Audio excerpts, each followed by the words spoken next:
Hi YouTube, Timothy Ankert here. In this video, we're going to set up a Chromebook for Python. It's going to be a simple setup where we're going to use a built-in text editor, but more about that later.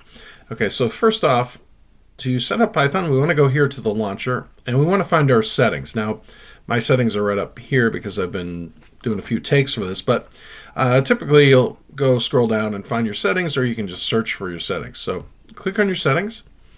And then on the left here, you want to scroll the way down to About Chrome OS, and you want to scroll down here to Linux Development Environment, where we're going to click Setup, and then Next. It's going to give you a username and a recommended disk size. I'm going to leave those as is, and I'm going to click Install. Now this is only going to take a couple minutes. I'm not on a great internet connection here, but I'm going to do this in real time. It's not edited. This is just how long it's taken me on a so-so internet connection. So you can really see kind of how easy this is.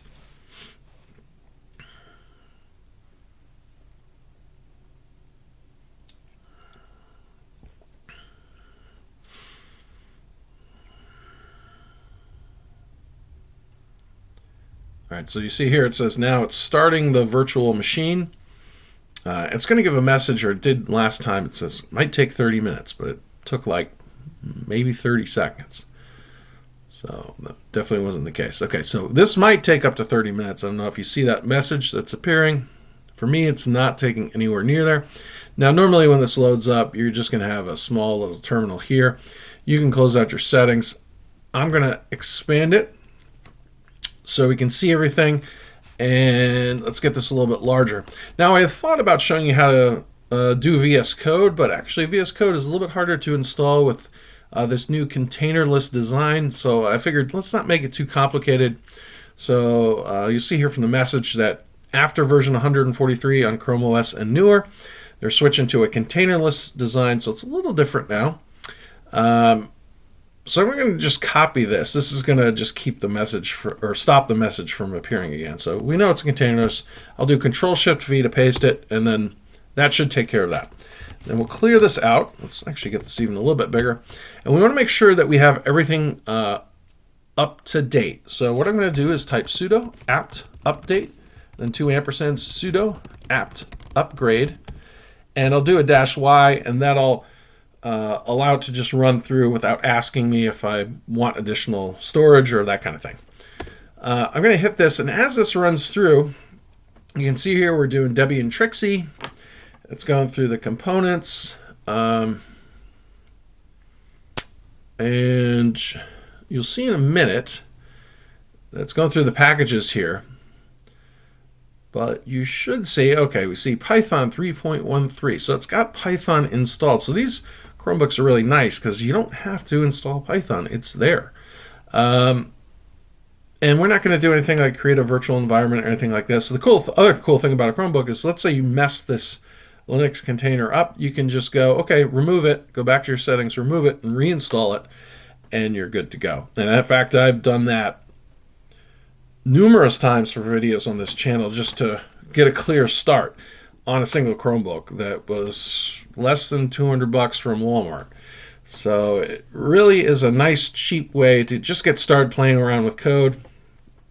And you'll see the text editor supposedly has a learning curve, but I would argue, yeah, maybe you want to try it out. And you can get fancy even with the terminals that you install via the command line. You can install some other terminals, make them look all bling with your text editor. But for just starting out, you can just start writing code. Don't have to worry about AI if you're just learning this stuff. I think we have Perl in here too. So Perl, nice. But anyways, this is about 70% done.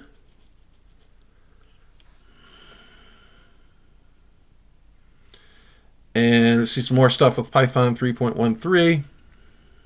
It's just setting up some stuff, updating some stuff, and so on. We're almost there.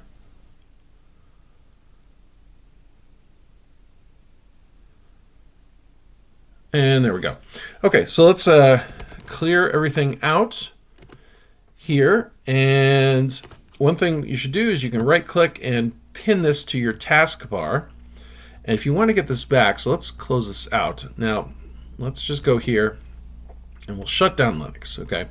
So if you're starting up the computer again, after you've done this and done your update, you're going to go here, dismiss this, and you're going to click on Penguin to get it started.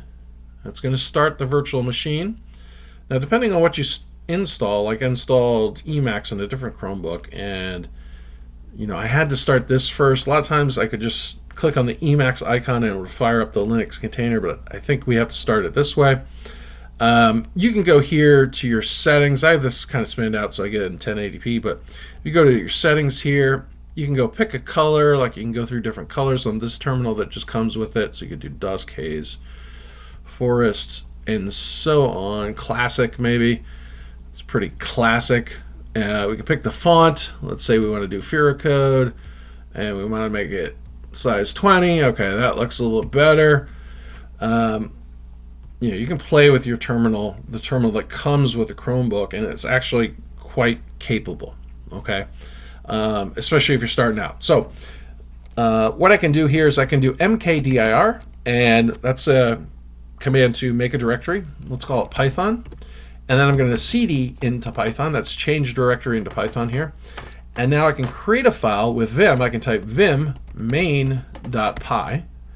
The .py is a Python file. Okay, and then now I can go I to insert, and now I can type some Python code. Let's print, and we'll do, hi, my name is Tim. And I'll close that out, escape, :W to save, :Q to quit, and to run the program, we're just going to type Python 3 space, and then start to type the name of the file, hit tab to autocomplete it. So long as there's not a lot of other stuff like it, you might have to type it out more if you have a bunch of files that are named similarly. So we do Python 3 main.py, and there we go. We got, hi, my name is Tim. This is good for learning Python, I think probably better than VS Code, because VS Code is going to try and fix little errors you make. Here you're going to get errors in the terminal, which could be frustrating, but you're going to learn the stuff probably a lot better. So this is a great environment. Learning Vim is always good. Learning the Vim keystrokes, it's really not too much. You see all these articles online, how it's such a steep learning curve and blah, blah, blah. And no, just start playing with it. There's plenty of guides online to how to use Vim and stuff on how to program with Python. I even have some. Hopefully this video was helpful to you. If it was, it's kind of a little bit unedited. Well, obviously unedited, but it's a little different. But anyways, if you did like it, please like and subscribe. It really does help the channel. It's free, and it really does help out and inspire me to make more videos like this. Thank you for watching. Hope to see you on the next one. Bye.